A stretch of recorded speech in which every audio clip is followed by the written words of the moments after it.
Oduu amma arganne Yuunivarsiitiin Dambidolloo maqaballeessii EBS nama Burtukaan jedhamtuun irratti hojjeteef himatan mana murtiitti saaqaa jedhe. Intalli Burtukaan jedhamtu dararaan irra ga'uu fi Yuunivarsiitii Dambidolloo keessaa butamuu kan ibsite soba ta'uu dhaabbati maqaan isaa farrajame kun ibseera. Yuunivarsiitichi barattuu akkana jedhamtu kan hin qabne ta'uu fi bara isheen maqaa dhoofte keessa barattoota waggaa san baratan akka hin qabnes ibse. Taateen qorannaa seeraan alaa malee ulaagaa miidiyaa osoo hin guutin mudate kun mufannaa hedduu hawaasa biratti argateera. Miidiyaa EBS akka balaaleffatamu ta'aa jira. Dubbiin kun kan eegale shamarreen Dambidolloo Yuunivarsiitii keessaa warra butaman ta'uu himte miidiyaan ammeenya irratti raawwatame himuu ishee Habashaa wal harkaa fuudhuun gabaasuun booda uumama isaanii irraa humnoonni Amaaraa asoosama sobaa qindeessuun qabsoo saboonni mirga ofii kabachiisuuf taasisan busheessuurraa duuba kan hin jenne ammas haala kana jajjabeessuu isaa hubachiiseera. Shamarreen Burtukaan jedhamtu barattoota warra Yuunivarsiitii Dambidollootti butaman keessaa tokko akka taate dubbatti. Hidhattoota ishee butan wajjin bosona keessa waggaa tokkoof ji'a ja'a akka turte dubbatti. Tibba bosona keessa turetti hidhattoonni dabareedhaan na gudeedanii nafsaalaa kiyyatti immoo feerroo diranii na iraarsaa turan jechuun imimmaan buustee TV EBS kanarratti haasoftu mul'atte. Akka isheen dubbattutti dhugaa yoo ta'e gochaan ishee irratti raawwatame suukanneessaa jibbisiisaadha. Gochaa namni kamuu balaaleffachuu qabudhas. Barattoonni Yuunivarsiitii Dambidolloo keessaa humna hidhateen butaman jedhamuun har'a waggaa 5 ol dhiyaataa akka jiru namoonni danuun haasaa taasifame kana seenessa sobaa hololaaf qindaa'edha jechuun ibsaniiru.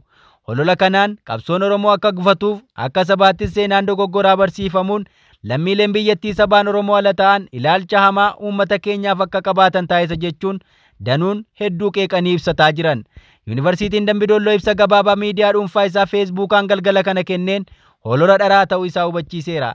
Barreeffamni Yuunivarsiitichaa Burtukaan Tamasgeen Kabbadee sagantaa EBS irratti gaafa 14/7/2017 gaaffiif deebii taasifteen bara barnootaa 2013 Yuunivarsiitii Dambidollootti barattuu faarmaasii waggaa lammaffaa akka turte eerte. Ibsi ishee sirrii akka hin taanee fi Yuunivarsiitichi bara 2013 yeroo barnoota faarmaasii kennu barattoota waggaa lammaffaa akka hin qabne cimsinee hubachiifnaa jedheera. Kanaaf tarkaanfiin kun itti gaafatamummaa dhabuu olaanaa fi ragaa tokko malee maqaballeessii Yuunivarsiitii keenya irratti aggaamame ta'uu isaa hanga EBS himannaa kana ofirraa deebisutti Yuunivarsiitichi dhimmicha mana murtiitti dhiyeessuuf dirqamuu isaa hubachiiseera.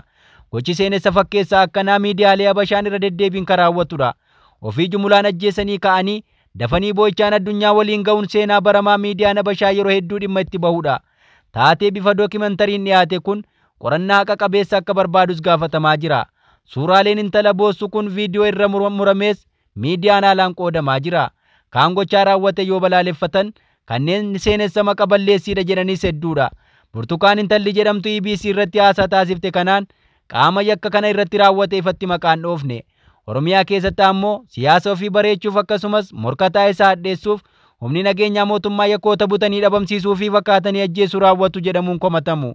Inuma ajjechaa Wallagga Lixaa toleetti raawwatame qaamni waraana mootummaa ta'ee jedhee waboo maqaa balleessuuf akka gargaaramaa ture qorannoo yeroo sana ba'aa ture ifoomsaa tureera. Qondaalli ABO Lammii Beenyaa ergaa Yuunivarsiitii Dambidolloo kana erga qoodee booda Dambidolloo Yuunivarsiitii tarkaanfii seera dhaabbata miidiyaa EBS jedhamu irratti akka fudhatuuf ni jajjabeessinaa jedha.